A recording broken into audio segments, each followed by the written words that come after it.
안녕하십니까. 이어서 경남 소식 전해드립니다. 이달 초 우리나라에 5G가 세계 최초로 개통됐습니다. 하지만 5G 통신을 위한 기지국은 수도권에만 집중돼 있는데요. 경남 지역에 있는 5G 송수신 장치는 전국 전체의 2.2%밖에 되지 않아 지금으로서는 무용지물이나 마찬가지입니다. 이형관 기자가 보도합니다. 5G 휴대전화가 출시되자마자 5G에 가입한 박모 씨. LTE보다 수십 배 빠른 통신 속도를 기대했지만 정작 5G 통신망을 한 차례도 사용하지 못했습니다. 차이가 없는데 이렇게 돈 많이 내는 게 좀 보게 된 기분도 들기도 하고. 또 다른 통신사도 사정이 비슷합니다. 일부 장소에서만 연결될 뿐 조금만 벗어나면 LTE 기능으로 바뀌어 통화 중인 전화나 동영상이 끊기기 일쑤입니다. 이달 초 5G가 전국적으로 개통됐지만 5G 기지국 송수신 장치는 수도권에만 집중이 돼 있습니다. 수도권이 전체의 64.4%를 차지하고 부산, 대구 등 5대 광역시를 제외하면 지방은 14.4%에 불과합니다. 특히 경남은 SKT의 경우 3.4%, KT는 1.6%고 LG U+는 하나도 없습니다. 통신 3사를 다 합쳐도 전체의 2.2%밖에 되지 않습니다. 제가 지금 서 있는 이곳은 창원 중앙역입니다. 5G 휴대폰을 들고 창원 시내 곳곳을 돌아다녀 보겠습니다. 기지국 설치가 미비하다 보니 5G 연결 신호가 아예 잡히질 않습니다. 그것 때문에 좀 많이 구축도 안 하는데 많이 때문에 지금 합니다. 통신사들은 통화량이나 데이터 사용량이 상대적으로 더 많은 지역에 기지국을 우선 설치한다는 입장입니다. 네트워크를 구축하는 게 그 인구수나 그 데이터 트래픽에 맞춰서 서울 수도권이 워낙 인구도 많고 집중화되어 있다 보니까 정부와 통신 3사, 휴대폰 제조사가 5G 가입자 유치에 열을 올리고 있지만 지방까지 온전한 개통일은 언제가 될지 예측조차 못하고 있습니다.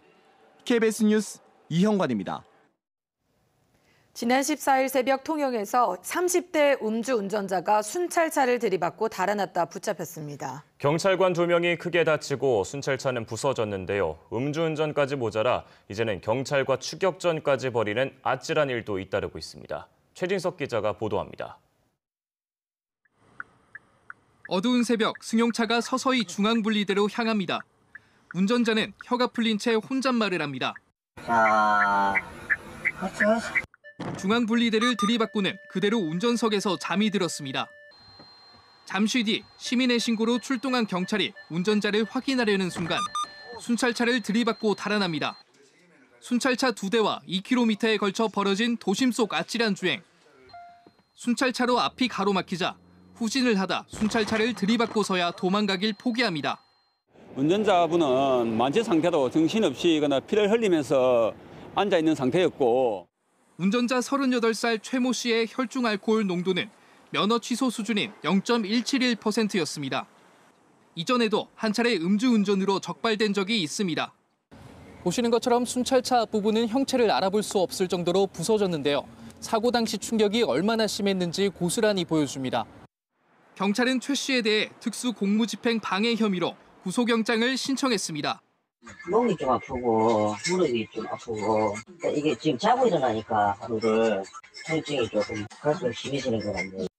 앞서 지난 8일 밤에도 경남 창원에서 20대 음주운전자가 음주 단속을 피해 1km를 달아나다 순찰차와 부딪혔고 지난해 11월에는 음주운전자가 경찰관을 매달고 달아나는 사고까지 있었습니다. 지난해 음주운전 적발 건수는 5년 전보다 35% 줄어든 16만여 건. 하지만 재범 비중은 43%에서 45%로 더 늘었고 단속 경찰관을 다치게 하는 음주 사고도 잇따르고 있습니다. KBS 뉴스 최진석입니다. 네, 이 같은 음주운전자의 처벌을 강화하기 위해 윤창호법이 시행된 지 넉 달가량이 지났는데요. 하지만 음주운전 재범률은 좀처럼 떨어지지 않아 다른 대책도 필요합니다. 이어서 김아른의 기자의 보도입니다. 경찰의 음주 단속을 피해 차량 한 대가 달아납니다.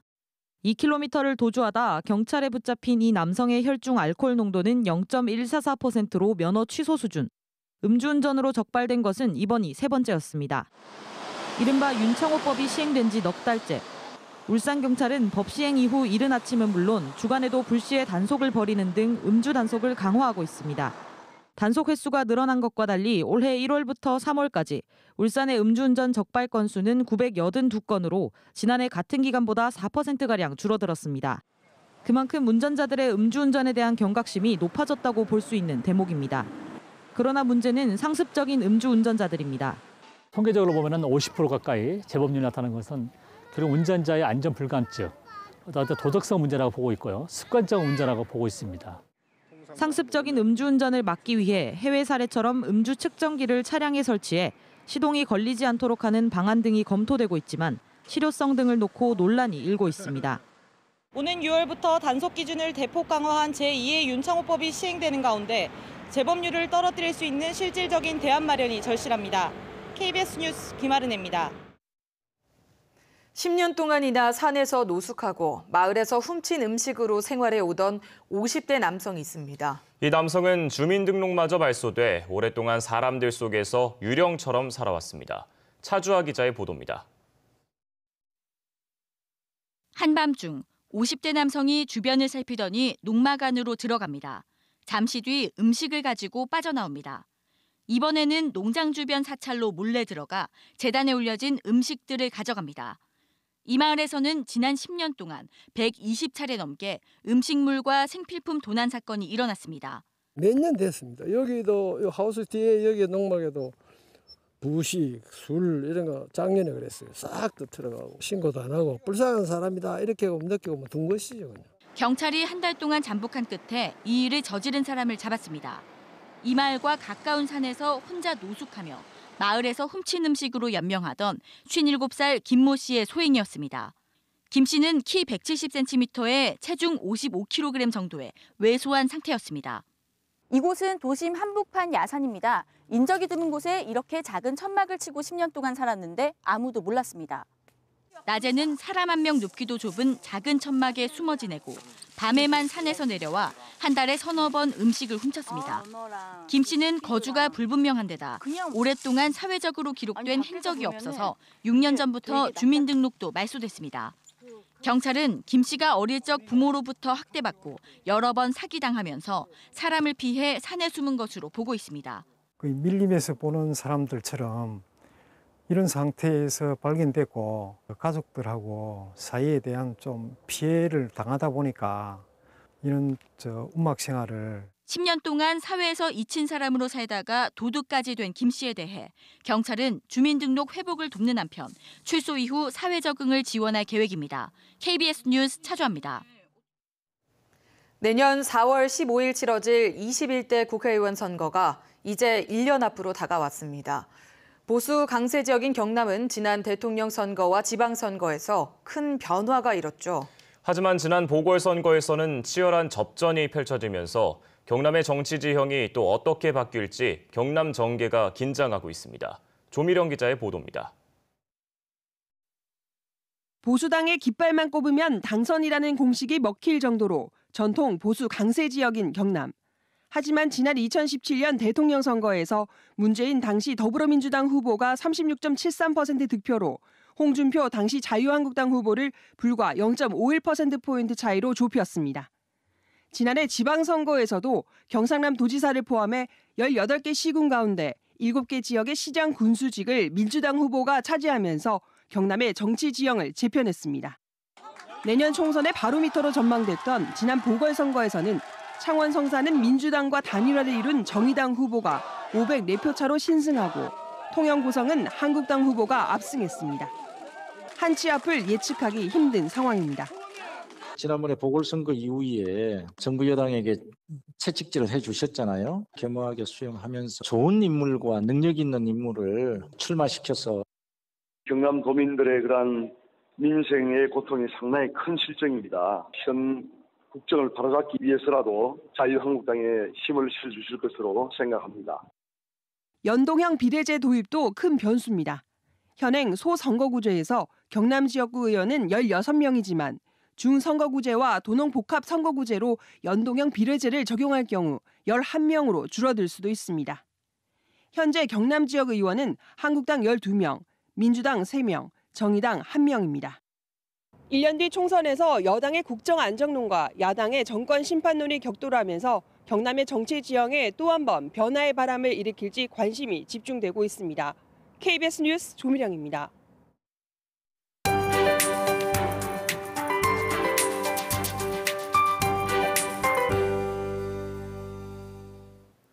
오늘은 어제보다 더 따뜻한 봄 기운을 느낄 수 있겠습니다. 어제보다 기온이 조금씩 더 오르는데요. 오늘 창원의 낮 기온은 22도, 밀양은 25도까지 오르는 등 대부분 지역에서 올 들어 가장 높은 기온을 보이겠습니다. 하지만 아침 저녁으로는 아직 쌀쌀합니다. 출퇴근길에는 겉옷을 잘 챙겨 입으셔야겠습니다. 날씨가 따뜻하면서도 대기질이 크게 나빠지지 않아 활동하기는 더없이 좋습니다. 오늘도 미세먼지 농도는 종일 보통 수준을 유지하겠습니다. 다만 대기가 또다시 메말라가고 있기 때문에 화재 사고에 항상 주의하셔야겠습니다. 한편 오늘 오후부터는 구름량이 늘어나면서 하늘빛이 다소 흐려지는데요. 내일 새벽부터 오전 사이에는 비도 조금 내리겠습니다. 강수량은 5에서 10mm로 아주 적겠는데요. 일부 남해안으로는 천둥과 번개를 동반하는 곳이 있어 주의하셔야겠습니다. 현재 위성 영상 보시면 전국적으로 맑은 모습 보이는데요. 오늘 오후부터는 제주도 서쪽 해상에서 다가오는 기압골의 영향으로 구름량이 늘어나겠습니다. 현재 기온은 어제만큼 낮게 출발하는데요. 동부 지역은 의령과 창녕 2도, 창원과 김해가 8도 가리킵니다. 낮 기온은 모두 20도를 웃도는 가운데 함안과 밀양이 25도까지 크게 오르겠습니다. 경남 서부 지역의 경우는 함양과 거창이 1도로 출발해서 낮 기온이 23도 안팎까지 오르는 등 내륙을 중심으로 일교차가 20도 이상 벌어지겠습니다. 오늘 바다의 물결은 모든 해상에서 0.5에서 2m로 잔잔하겠고요. 남해 동부 먼바다에서는 밤부터 비바람이 몰아치겠습니다. 내일 비가 한 차례 내린 뒤로 모레부터는 다시 맑아지겠고요. 낮 기온은 계속해서 20도를 오르내리며 따뜻하겠습니다. 기상정보였습니다.